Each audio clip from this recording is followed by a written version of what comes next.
Ég heilsa ykkur öllum í Jesú nafni. Mig langar til þess að byrja á því að biðja. Og ég ætla að biðja ykkur að biðja með mér. Jesús, ég býð þig velkomin hingað í dag. Og ég biði Jesús að við fáum að finna fyrir nærveru þinni. Ég bið þig að gefa mér orð, smyrja varir mínar og tungu. Og ég bið Drottinn minn að þú talir til hjartnanna. Að þú talir, Jesús. Ef þú talar ekki, þá hef ég ekkert að segja. Ég bið Jesús að þú takir okkur í þínar hendur og fáum að finna fyrir nærveru þinni og ég þakka þér fyrir það orð sem þú lagt mér á hjarta og ég bið að smyrja varir mínar á tungu og ég bið að blessa okkur, blessa allt það fólk sem hér er. Í Jesú nafni. Amen. Ég heyrði einu sinni fyrir nokkrum árum mann sem var vitni að því þegar rúta keyrði yfir litla drenginn hans og drengurinn hans dó. Og maðurinn hljópa litla barninu sínu, tók það í fangið og sagði: Drottinn, ég þakka þér fyrir litla drenginn minn. Ég þakka þér fyrir þetta barn sem þú gafst mér, þakka þér fyrir ábyrgðina sem þú fólst mér. Nú er hann kominn til þín og nú biðið að hugga okkur í sorginni. Það eru ekki margir sem taka svona á áföllum lífsins. Og það segir í Filippibréfinu, 1. kafla á versi 29, því að yður er veitt svo náð fyrir Krists sakir, ekki einungis að trúa á hann, heldur og að þola þjáningar hans vegna.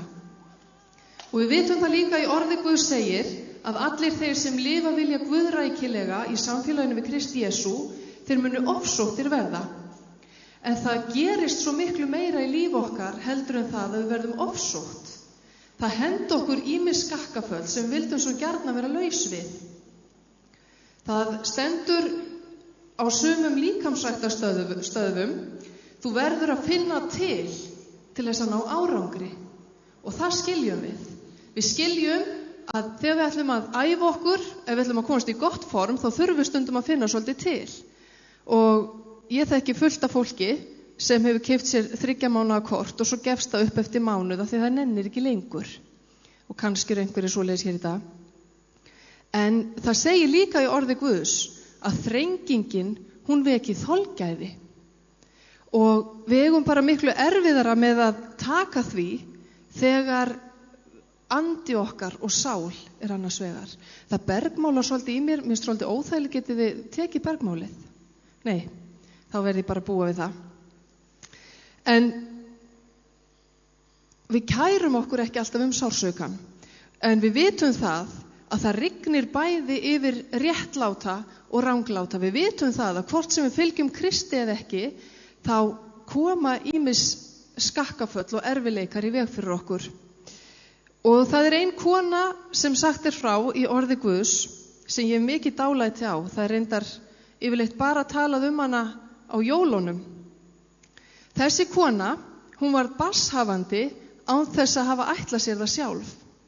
En það var köllun Guðs fyrir hennar líf. Og þessi köllun, hún hvolfdi öllum hennar áformum, öllum hennar framtíðarplönum. Hún hafði lagt líf sitt í Guðs hendur, hún vildi vera heilshugar við hann og það kostaði hana ýmislegt. Og við tölum ekkit oft fórnina sem María færði. En mér langar til þess að lesa úr Lúkasarguðspjalli frá 1. kafla og í versi 30, þegar engillinn kemur til hennar, þá segir hann við hana: óttast þú eigi, María, því að þú hefur fundið náð hjá Guði. Þú munt þunguð verða og son ala og þú skalt láta hann heita Jesú.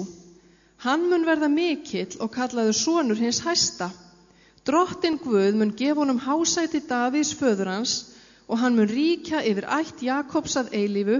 Ef við skoðum orðin sem engillinn sagði við Maríu, þá sjáum við það að hún fékk ekkert að vita þann sársauka sem beið hennar. Hún hafði ekki hugmynd að þessi litli drengur sem Guð ætlaði að gefa henni, hún myndi horfa á hann, krossfestan og kvalinn. Drenginn sem hún elskaði svo heitt, drenginn sem hún hafði séð læra að ganga, læra að tala, sem hún hafði kennt svo margt. Hún ætti eftir að missa hann. Og eina skiptið sem ritningin talar að María hafi fengið eitthvað hugboð þær kvalir og þjáningar sem biðu hennar var þegar þau fóru, hún og Jósef, með Jesú til Jerúsalem í musteri þar. Þar hittu þau gamlan mann sem hét Símeon. Og þegar hann hafði tekið Jesú í fangið og beðið, þá blessaði hann Maríu og Jósef og hann sagði við Maríu: sjálf munt þú sverði níst í sálu þinni. Þetta eina skiptið sem ritningin talar að María hafi fengið eitthvað hugboð að það biðu hennar erfiðleikar. Og kannski það vegna þess að Jesús sagði jú sjálfur að hverjum degi nægði sín þjáning. Ef við værum alltaf að horfa á erfiðleikana, þá gæfumst við kannski upp. Og það eru margir sem eru að gefast upp á lífinu í dag. Líklega hafa aldrei fleiri í sögu Íslands tekið líf sitt. Og það eru margir sem eru að gefast upp á hjónabandinu. En það ekki vilji Guðs. Guð vill ekki að við gefumst upp. Þrengingin, hún gefur okkur þolgæði og við eigum að þreyja og við eigum að halda út. Og hægt að ímynda sér nokkur orð lýsa betur líðan Maríu við kross Krists. Þú munt sverði níst í sáluðinni að horfa á son sinn, búið að berja hann, búið að hrækja á hann, búið að slá hann. Hann var fyrirlitinn, hann var hættur og smáður og þetta var barnið hennar. Og hún gat ekkert gert. Og sagan segir að það hafi verið bannað að sýna dæmdum mönnum slíka hluttekningu sem María og hinar konurnar sýndu honum. Því að krossdauðinn var smánar dauðdagi, en Jesús var þrátt fyrir allt, sonur hennar, barnið sem hún elskaði, og hún var sverði níst í sálu sinni. Og ég get ekki ímyndað mér annað en það að hugur hennar hafi reikað tilbaka. Hún hafi spurt: Guð, hvar ertu? Hvað að gerast? Af hverju? Hugur hennar hlýtur að hafa reikað til þess þegar engillinn birtist henni og sagði: þetta svo leið sem þú átt að ganga. Þetta minn vilji. Og svo varð hún barnshafandi og hvað? Maðurinn sem hún elskaði, hann trúði ekki að hún hefði orðið ófrísk á yfirnáttúrulegan hátt. Hann treysti henni ekki. Og hvað ef hann hefði yfirgefið hana? Hún hefði verið útskúfuð, hún hefði verið grýtt. Og svo þegar hún þarf að fara upp til Betlehem, þau bjuggu í Nasaret, hún þarf að fara upp til Betlehem og þar á hún barnið. Og hún fær ekki einu sinni húsaskjól, hún þarf að hírast í einhverju fjárhúsi. Og þetta var svo allt öðruvísi en hún hafði hugsað sér. Og stundum eru áætlanirnar sem við gerum í lífinu svo allt öðruvísi heldur en svo leið sem Guð leiðir okkur. En Guð vill að við séum trúföst og Guð vill ekki að við gefumst upp. Og svo þegar hún hafði alið barnið, þá koma vitringarnir, þá koma hirðarnir og ég get ekki ímyndað mér annað en að við krossinn þá hefur hugurinnar hvarflað tilbaka. Og þegar þau þurftu að flýja til Egyptalands, þau þurftu að fara í annað land, flytja til útlanda, ekki af því þau ákváðu það sjálf, heldur vegna þess að það var maður, Heródes, sem vildi drepa barnið þeirra. Og þetta var augasteinninn þeirra. Og við vitum það öll sem eigum börn. Börnin eru augasteinninn okkar. Og ef börnunum okkar líður illa og ef börnin okkar í hættu, þá líður okkur líka illa. Og það eru margir foreldrar á Íslandi sem hafa átt börn sem hafa verið lögð í einelti og þeir hafa verið tilbúnir til þess að flytja landshornana á milli til þess að forðast þá sem hafa lagt börnin þeirra í einelti. Og við finnum til þegar börnin finna til. Og hvað svo þegar þau voru í Jerúsalem, Jesús var 12 ára og hann týndist og þau leituðu hans harmþrungin. Þau vissu ekkert hvað komið fyrir hann og þá segir hann við þau þessi einkennilegu orð: vissuði ekki að mér ber að vera í húsi föður míns? Hvernig átti María að skilja allar þessar þjáningar? Og svo þegar Jesús fór að starfa og hann var ýmist upphafinn eða rakkaður niður, ýmist dýrkaður eða útskúfaður og í stöðugri lífshættu. Eða þegar hann hefur flutt að heiman og María hefur kannski spurt: hvar ætlar að búa? Hvernig ætlar að sjá fyrir þér? Hvað verður drenginn minn? Ég trúi því að við krossinn þá hafi hugur hennar hvarflað tilbaka. Og samt þar sem hún stendur, þá horfir hún á fullt af fólki, ganga framhjá og það að hæðan. Menn skóku höfuð sín og sögðu stígðu niður, ef þú ert Kristur, öðrum gat hann bjarga nú sjálfum sér. Það var alltaf verið til fólk sem hefur notið þess að gera lítið úr öðrum. Það var alltaf verið til fólk sem hefur notið þess að pína aðra.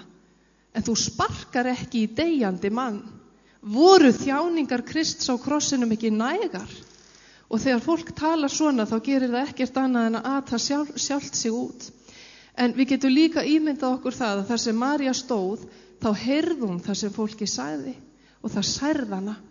Voru þjáningar hennar ekki nægar til þess að fólk væri ekki að bæta einhverju ofan á þær? Samt var hún ekki ein. Samt var hún ekki yfirgefin.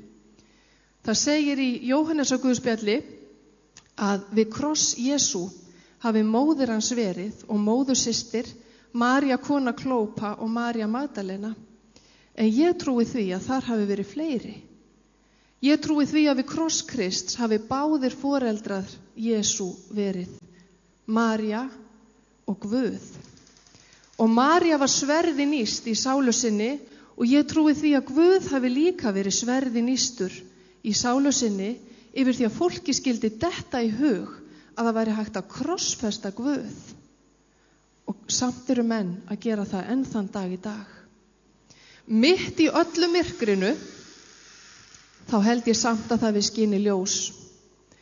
Þessi orð, þú munt sverði nýst í sáluðinni, ég trúi því að þrátt fyrir allt, þá hafi þetta verið smá ljós inn í hjarta Maríu til þess að segja henni að Guð væri samt við stjórnvölin. Þó henni liði illa og við vitum það að það var myrkur frá hádegi og til nóns. Og menn hafa haft ýmsar útleggingar á því hvað þetta myrkur táknaði. Jesús var ljós heimsins og þegar ljósið er tekið burt, þá verður myrkur. Það verður myrkur í kringum okkur, það verður myrkur í hjarta okkar. Og kannski var þetta myrkur tákn myrkrið í hjarta Maríu. En mitt í öllu myrkrinu og mitt í öllum þjáningunum, þá held ég að Guð hafi líka glaðist. Ég held að Guð hafi glaðst yfir þjóni sínu Maríu sem stóð og grét og hún gat ekki annað. Ég held að hann hafi glaðst yfir því að hún reyndist honum trú. Hún gekk heilshugar þann veg sem Guð hafði ákveðið að hún skyldi ganga. Og þjáningar Maríu á krossinum voru meiri. Vegna þess að María, hún horfir á hermennina taka föt sonar hennar og skipta þeim í 4 hluta. Og kirtillinn sem var saumlaus ofin í eitt ofan frá og niður úr, þeir kostuðu hlutum hann. Líklega hefur hann verið svo vandaður að þeir hafa ekki viljað eyðileggja hann. Kannski óf María þennan kirtill. Kannski var kærleikur í hverjum þræði. Kannski gaf hún Jesú kirtillinn. Mátti hún ekki eiga hann? Þurfti einhverjir hermenn að hirða fötin hans. Hún var mammans. Í dag hefði hún verið lögerfingin, en í þá daga þá skipti hún engu máli. Í augum manna þá var hún bara kona og hún var móðir manns sem var krossfestur. En kannski líka mitt í sorginni þá skiptu fötin ekki svo miklu máli. Þegar við stöndum frammi fyrir sársaukannum, þá skiptir stundum ekkert annað máli heldur en hann.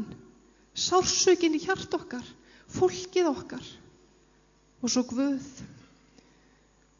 Og þetta er ekki eina skiptið sem Biblían talar að fólk hafi þurft að ganga í gegnum þjáningar.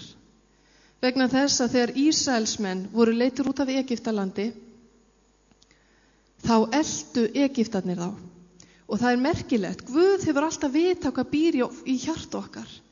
Og þegar þeir koma út af Egyptalandi, þá leiðir Guð á ekki stystu leið til Filistalands, af því að hann vissi að þegar þeir sæju að ófriðar væri von, þá ættu þeir á hættu að gefast upp, snúast hugur og fara bara tilbaka inn í Egyptaland. Það var ekki vilji Guðs. Og þess vegna leiddi hann á bara lengri leið, krókaleiðina.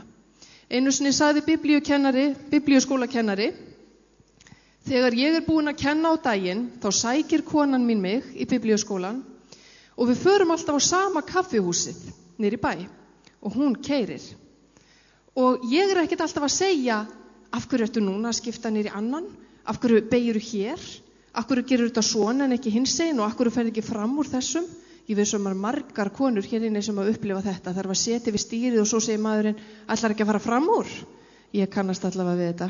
Ég samt góður bílstjóri. En þessi maður, hann sagði, við ætlum á þetta kaffihús og ég treysti henni bara til þess að koma okkur þangað. Og það frábært að geta treyst Guði svona að hvaða leið sem hann fer með okkur, að þá bara fylgjum við honum. En hvað ef konan væri nú alltaf að klessa á?